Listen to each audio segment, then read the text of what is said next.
Hey, fourth graders. Today for English, we're going to be looking at special forms for good and bad and how we use these words in the sentence. First off, the words good and well are often confused in sentences because we interchange them when we really shouldn't. Good is always used as an adjective. So if you are describing a noun, a person, place, or thing, you need to use the word good, not the word well.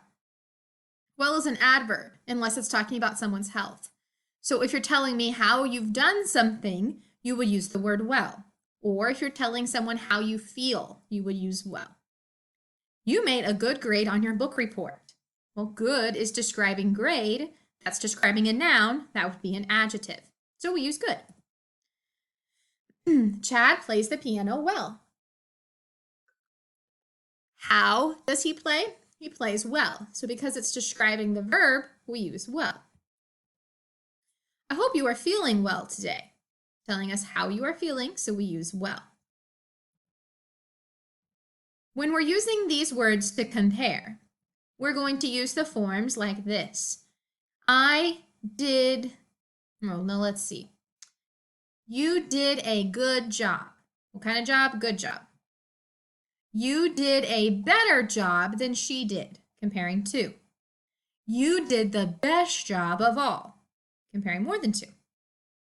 You did a bad job. You did worse than your brother did. Oh, no. Yes, worse. You did the worst of all. You did bad. You did worse than someone else. You did the worst of all. Worse and worst sound very much alike when you're saying them aloud. Adverbs, same thing, except the adverb form changes just a little bit. Well, better and best. Badly, worse and worst. See, the only thing that's different is when you're just comparing, when you're talking about just one thing. I don't feel well. I feel better today than yesterday. I feel the best I felt in a long time. I feel badly today. I feel worse today than yesterday.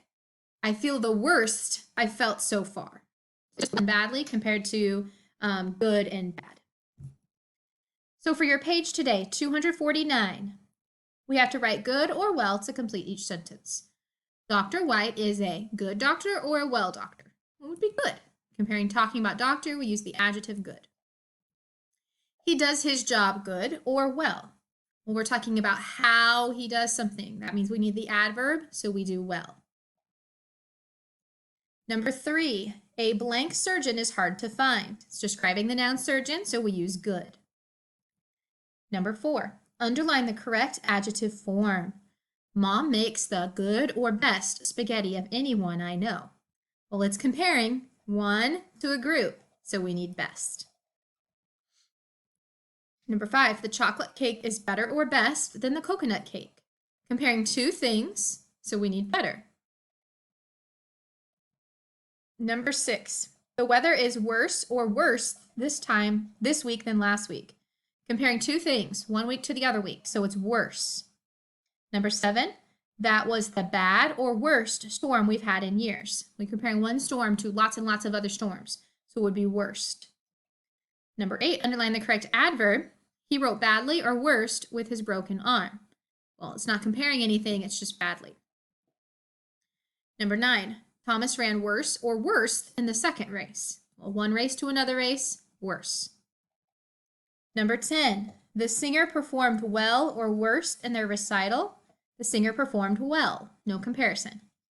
Number 11, Sarah likes volleyball the best or the worst of all sports. Well, comparing one sport to all the sports, that would be best because she likes it. Okay, now as you move on to reading, get these questions up here. First question we have here is, what is the feature of a biography? And we can see that a biography tells us about a person's life, but it is written by another person. So it's a real story, real person, real things that happened, but it's been written by somebody else. What question can you ask yourself to determine an event's cause? Well, you can ask yourself, why? Why did something happen? What question can you ask yourself to determine an event's effect? Well, you can say, what happened? Why? What happened? Number 3, how can cause and effect relationships help you sequence story events? It can tell you the order that things happened because you can determine what caused something to happen. So we can track it back. Well, this happened because that happened, because that happened, because that happened, and you can put things in order. What do John Wesley's responses to the people and circumstances of life tell you about his early belief in God? Well, we can see that he believed that you had to do good things to please God. He believed that he was saved by his works, that he could be good enough of a person to go to heaven. He didn't understand about having faith in God. Now, our vocabulary for today's pages.